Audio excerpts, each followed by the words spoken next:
Hi Steve, how are you today? Max, always wonderful. Another beautiful day in paradise, we say. It is. Beautiful Manly Beach, Australia.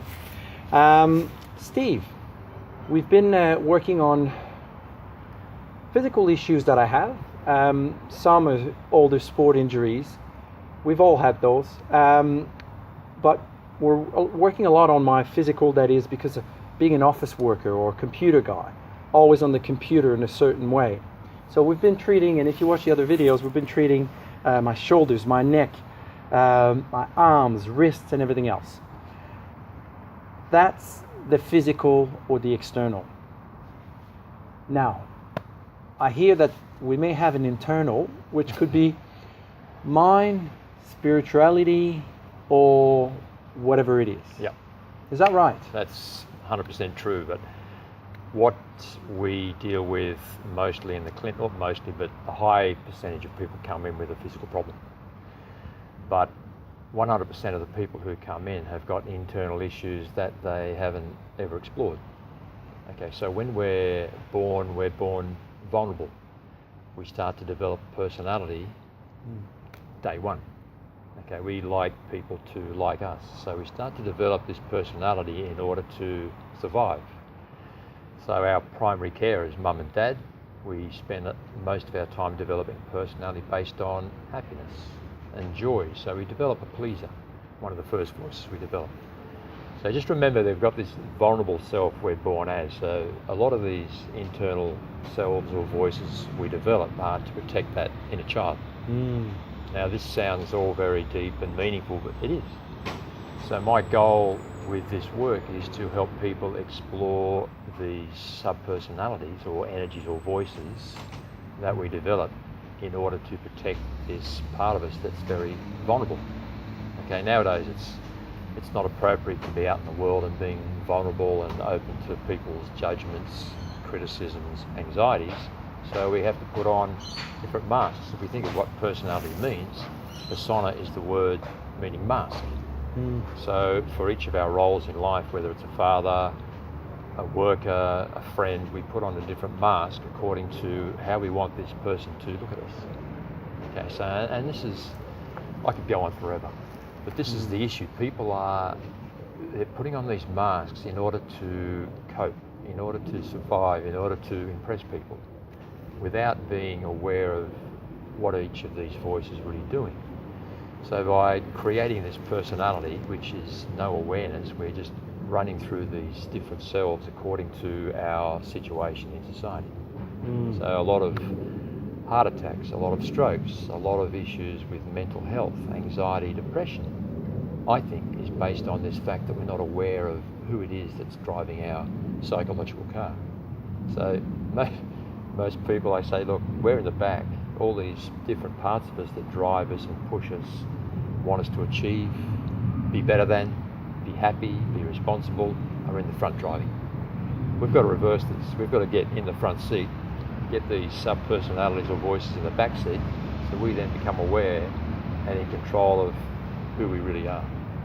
So we're creating this internal power that makes us, we can make decisions based on our internal awareness of who we really are, not to the in tune of these voices that are driving us and pushing us and making us compete. And it's getting intense. The way the world is at the moment, we're still competing. We're still driving, we're still pushing, we still want more. But as we know, a lot of it is internal. So the voice dialogue process is a process whereby we have a dialogue and separate from these sub-personalities. So we can tune into them, we can embrace them and treat them as actually real people, who we are. If we don't do that, there's just this mishmash of voice, of energy, of yak, yak, yak, yak, yak. We wake up, these internal voices start telling us what to do, what we've got to do today, next week, Christmas time, and they start to judge us and criticise us. So if we're not in tune with these voices, that's what we've got the rest of our life, which will then affect who we are. We start to tense up. Okay, we've got the weight of the world on our shoulders, so natural reaction is to contract. People come in with sore shoulders, headaches, insomnia, digestive issues. So if you take it to that level, it has a huge effect on our central nervous system, which then you're looking at glands, the thyroid gland, pituitary gland, adrenal glands, and they all interrelate. If they're not functioning properly and doing what they're supposed to do, it'll have an effect on us, like fatigue, headaches, lethargy, anger, frustration. So all this can be dealt with by looking within. And that could be something that may have happened in the past, or it could be because of something that you're experiencing every day or recently, or it could also be something that you're worrying about in the future? Yeah, well, think about what's one of the most important issues or important processes we go through as a child. We go to school. We're leaving home, we've got mum looking after us, we're playing, we're happy. All of a sudden we're in a uniform, carrying a backpack, going to school. What does school mean? Education, pressure, pressure to compete. Now, all of a sudden we're being graded by teachers. We're told that we're a B student. We're not as good as little Johnny over there who always gets 99 out of 100. So we start having this judgment at a very early age. So therefore, what's the reaction then? We have to try harder, or we go the other way and withdraw because that's too difficult. That's right. And that's school. So we've got how many years of school? 13 years of school. We get into adolescence. Pressure increases. We have to perform. We have to be school captain. We have to play sport. We have to be good at sport. We have to go to university. We have to be as good as, we have to make this amount of money. Now, if that's not pressure, I don't know what is. Somewhere in there, you would think they'd teach you about meditation, mindfulness, who we really are as individuals, why this develops. But that doesn't happen until we get into our 40s and 50s, and all of a sudden, we're taking painkillers, medication, antidepressants, we're seeing psychotherapists, we're running on empty, we're tired, we're lethargic, and we're having arguments with our partners, or getting angry or leaving or separating. So that's where this work works. So it can be about how you feel, but also your happiness, because you've mentioned something, Steve. You said the financial stress. Living here in Australia, unfortunately, fortunately, it's one of the nicest places in the world that we can live in. Sure. But unfortunately, on the financial side, it is very expensive to live here. And so what we notice talking to many different people is that financial stress is adding on any other stress that you can have. You can name 10 stressors. I mean, what's the definition of stress? Stress to me is just the inability to cope. Coping. Coping. How do we cope? Okay, what do we have to cope for? We have to cope to survive. Coping to me is just holding on by your fingertips. Surviving. You're surviving in a world that's competitive. There's judgment. People are looking at you and going, oh, I need a haircut. Or what's that shirt? Is that last year's shirt or the year before? Why don't you get a new shirt? Or why don't you get new shoes? Or look at that handbag. Or what car are you driving? Is it a 2018 or is it a 2015? Mobile phone.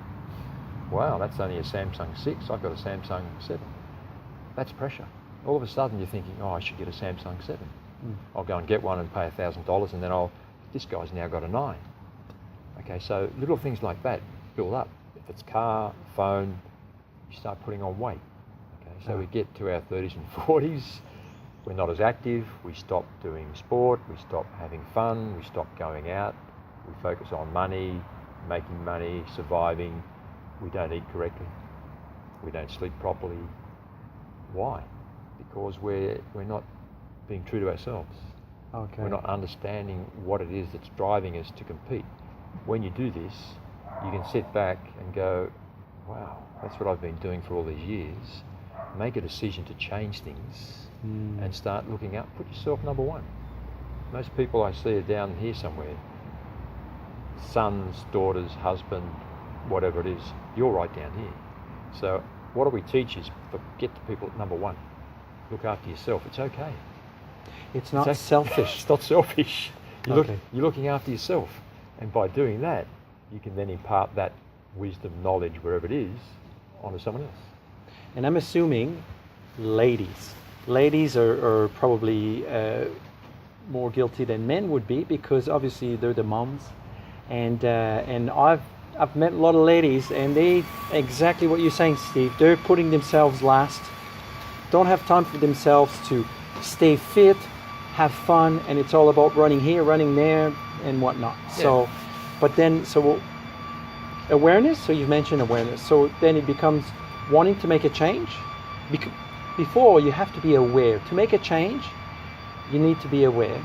And then two, you need to want to make a change. Is that right? Yeah, you make a change for the main reason of life's getting very tough, but the problem is it gets to this level where it's almost past the point of no return. So we want to try and get there a bit earlier, rather than get to the point where I'm taking medication, I'm seeing a psychotherapist, I'm seeing the GP, my body's breaking down. We want to get there earlier. Teach them how to understand and listen to the body and listen to the thought process. Yeah? Listen to what's going on inside, and there's lots of techniques that you can learn to, like affirmations, meditation, yoga. You start to go, right, tune into your body a bit more. Start to tune into your body, things calm down. You start to breathe properly. The adrenal glands aren't releasing all the adrenaline and cortisol. You're not getting sick. How many people get sick nowadays? Flu, headaches, indigestion. They can't sleep. So it's all linked to the central nervous system, which is linked to the brain, which is linked to you. So if you can't look after that, what chance have you got? Okay, so Steve, now if we talk about corporates, someone might say, ooh, that's different, because I'm usually talking about my physical.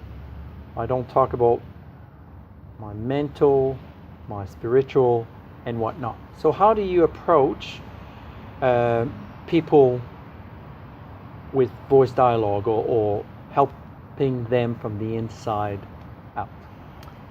Most issues that crop up in the corporate world are to do with conflict, decision making, obstruction, or sabotage. So a lot of us sabotage even before we start a process. We sabotage before we have a meeting or a presentation. We have to do public speaking. So a lot of the sabotage, because we know we're going to be presenting something, or we know we have a big client coming, or we know we have to impress. So this sabotage pattern can start at a very early age, obviously, but also leading into something quite big. We start to develop this fear of making a mistake, fear of not living up to the company's sort of image, internal fear of, if I make a mistake, I'm going to look foolish. Okay, I mean, we've all made mistakes as kids. We've had to talk in public, not always successfully. And that sticks with us. I've done that several times. I was a school captain and had to make a speech, worst speech you could make in the world, and I still think about it now. If I have to talk like this, much better now, but if I have to talk in front of people, this image of me talking comes up all the time. So I have to then go back and access these parts of me, especially the critic, the speech maker, and listen to that intensity of negativity. Once I've dealt with that, written it down, I can talk about anything to anyone. But it's a huge process to go through. But it's very simple. You take small steps. You start to understand the awareness process. You start to identify these internal voices that we develop, especially at school and through university, our first jobs, meeting girls, meeting boys. There's all these issues cropping up. So we start to take small steps and look internally at these different parts we develop. There's always the vulnerability too. So there's always this part of us that just wants to be. It doesn't want to talk, it doesn't want to show off, it doesn't want to present, it doesn't want to make money, it doesn't want to learn. That's our little child inside.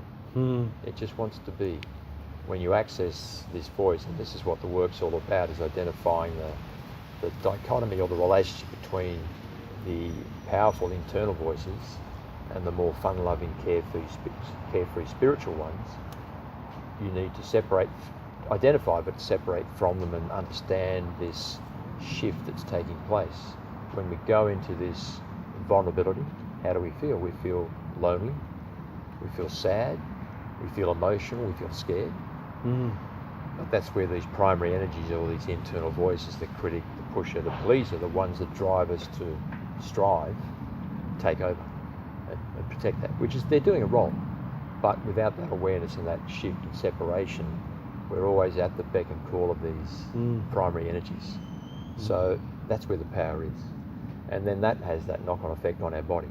Of course. The tension, the blockage, the headache, the control, the shift. I can't do this, too difficult, got to work harder to keep up with the Joneses, yeah. So it's just this constant process. So it's my wording and questioning with a new client, which will identify their relationship at work, relationship at home, relationship with kids. I ask a lot of questions about schooling, sports played, level of education, any influences or any issues as a child there might have been. Sometimes there's broken homes, sometimes there's separation of mother and father, which can lead to huge issues. We tend to identify with one or the other. We contract, go within, or it might push us to work harder based on I've got to succeed. If I don't succeed, I'll be like my father. I might drink too much, I might leave my mother, so I've got to work harder and harder in order to succeed, to be accepted. So it's all about acceptance. And it's more, when you go into the corporate world, there are thousands and thousands of people trying to keep up with at the next level, trying to get promotion, trying to make more money, push. Let's work 12 hours a day, 5 days a week for the rest of my life to make enough money so that I can feel content that I've achieved something. That's not the way it should be done.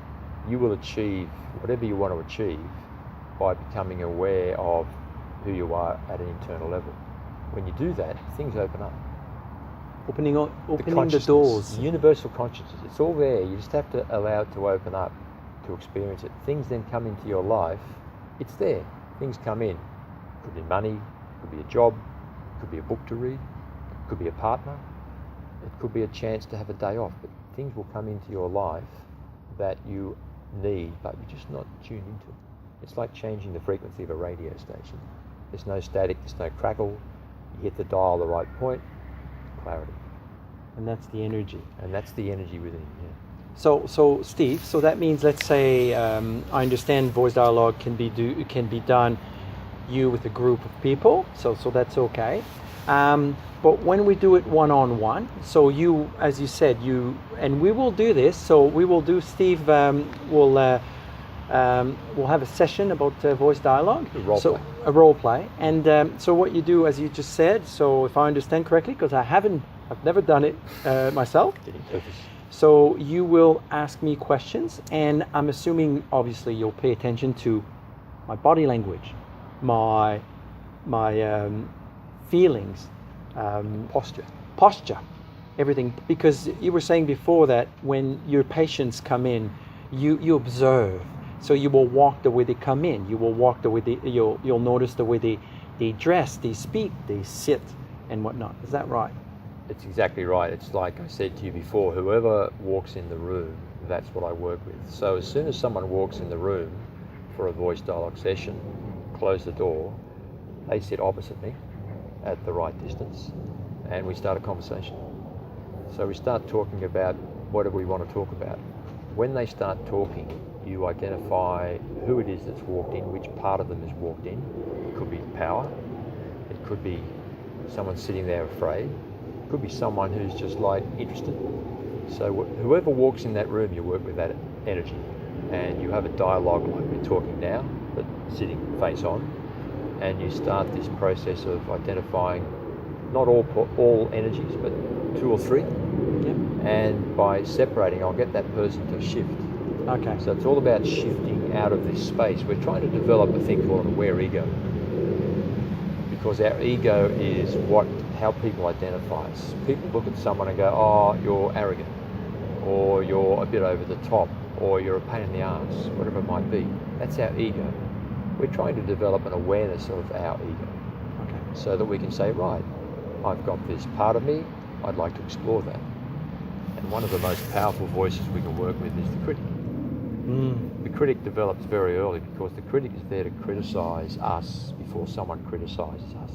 And the critic protects the child. So the critic is a powerful voice. So you have a dialogue with this critic. So I'll say, okay, Max, it seems to me that you have a lot of criticism in there about people. You judge people. If you've got a very strong internal judge, it usually means you've got a very powerful critic. Right. So I'll have a dialogue with this critic. I'll get you to move into a space, standing, sitting, lying down, curled up in the corner sometimes, and we start a dialogue with this voice. This voice takes on an energy that you have to see it or feel it to believe it. It's a different person. You have to feel, and I'm assuming during a session, that's it. You have to. Yeah, I would feel. It'd just be. Well, I tune in. I'm there with you. If I even think about the football on the weekend or what I did last year or Christmas, you will pick up on my separation. Yes. So I'm there with you for that full hour, sometimes an hour and a half, tuning into that voice. And then we have a dialogue with this voice. I will treat this critic like another person. And sometimes the critic takes on the role of, usually critics and pushers stand up, arms folded. Or they'll lean on the back of the chair and lean over you, and they always like to be taller. They like to be in charge. So 9 times out of 10 the critic will stand up, arms folded, leaning against, like a power self. It's representing power in your life, control. So we have a dialogue with this critic. The aim of this is to change it around. So the critic has been your critic for 35, 40 years. The critics are exhausted. So you can actually say to this voice, look, you've been a part of Max for 30 years. You've done this role and you've looked after him and you've made sure. Aren't you tired of this? And the critic will say 100% of the time, yeah, I'm exhausted. I'm sick and tired. I just want a break from being this critic. Bingo. You have now accessed this part of Max who is exhausted. Internal exhaustion leads to external exhaustion. We're holding down this voice with enough energy so it doesn't come out and create havoc. That's only one voice. So if you've got 3 or 4 primary energies working like that, we're using up all our energy just to hold on. Yeah? The rest of it is just we're running on it empty. Now, once you've had a dialogue with the critic, you can work with the critic forever.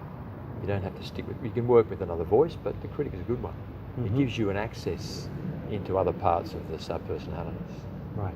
You might say to the critic, "Oh, look, there's a shift here. There's a part of you that seems to be very analytical.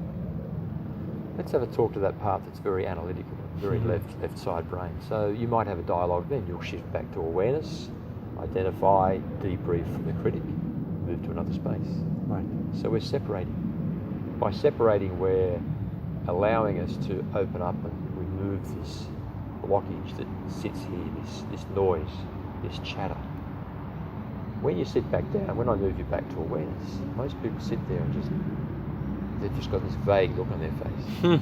Like, I never knew, and this is what I get, I never knew that voice was so powerful. But they've allowed this voice out. Next time they come in, I want to talk to the critic again. Right.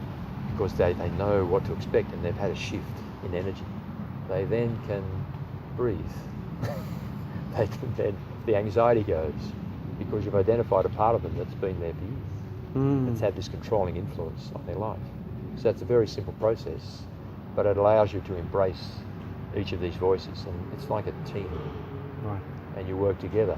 Once you work together like this, their intensity goes from a 10 to a 4. Right. Or from a 10 to a 6 to a 4 to a 2 to a 1. And then they become allies.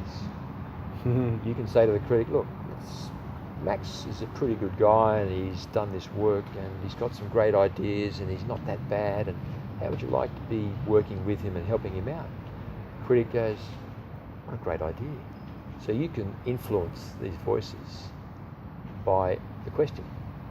All of a sudden you've got this voice on your side and it's off your shoulders, but it's out here now.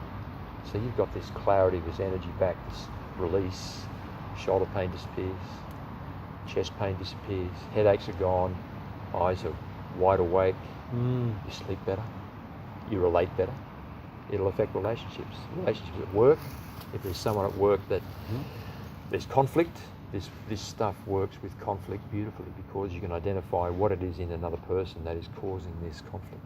By shifting your energy, this person then has nothing to link into, and they will go somewhere else. So you've cleared this conflict in one session. And there might be several, there's usually one person that you really push your buttons. You've got to look internally to change that energy. Okay, it's always work on yourself. Don't worry about giving them grief. Work on yourself. It'll shift everything, which helps you, and then they'll be, what's going on here? They can't really put a finger on what's going on. You know, and they're going, what? You've changed. And that's a common thing. You're different. It could be husband and wife, it could be business partner, it could be two people in business, it could be brother and sister, friends, business associates, whatever. But that's the way it works. Okay, so it's a dialogue.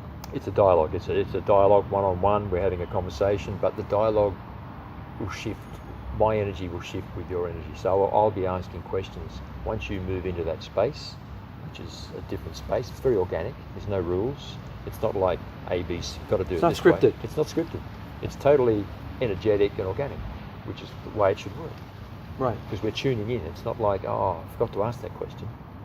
It's just whatever question or answer you get, you respond. And that'll lead you somewhere else. So we're taking this journey. A really fascinating journey of this process, this energetic process. Self-awareness. Self-awareness. Awareness of the selves. Exactly. And then by doing so, with the internal, working on the internal, the external follows. Then the external can follow. And this is why often physical pain, you know, we have quick fixes. You know, we don't have time to you know, rehab properly, so we'll take medicines, or we do this or we do that. Same thing internally. So we have to start working baby steps, being aware of our internal dilemmas, pains, issues, and whatnot. Working on that may clear some of the physical. And this is why osteopathy and voice dialogue works so well together, because you can work at the physical level.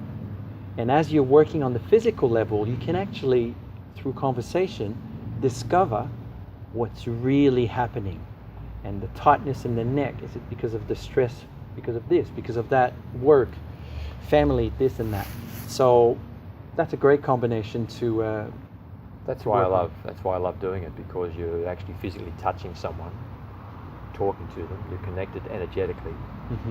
You can ask questions, you don't have to talk. Sometimes for 45 minutes you just let the person lie down and they just want to lie there. You know, you tune into this. You're not going to start talking about the football or too much. You might talk about their issues, but after 5 or 10 minutes, just let them be. And once they're lying down and they're in this nice position of relaxation, you can just work on the feet, work on the arms, work on the neck, and just apply gentle pressure and just start to work with them at that level, at lots of levels. That's great. Yeah, so it's powerful work. Okay, so hopefully this gives you an idea about voice dialogue. And what we'll do next videos is we'll actually go through a session. We'll do a session, just a little demonstration of how this technique works. So it's visually you can see, but sometimes when you talk about it, it's hard to understand.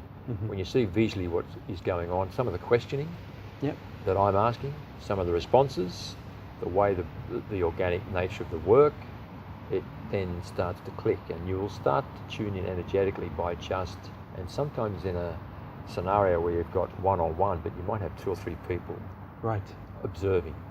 Okay, yeah. So, hence group. So a group work. You make it safe, which is, there's techniques for that. Once they start working, they start to shift. You can see people sort of fidget. Okay, they start to get, you work energy, but these people here are observing and tuning in and going, oh, and they start to, you can see them moving around. Is that right? Scratching their head, but you get them up to try it out, if they want to. If they want to. Some people, not for me, which is fine. there's been a shift Okay. just by working in that environment. Not compulsory, but it takes it to another level. That's interesting. Well, Steve, once again, thank you very much. Yep, thank you. And we'll have more on voice dialogue. Thanks very much.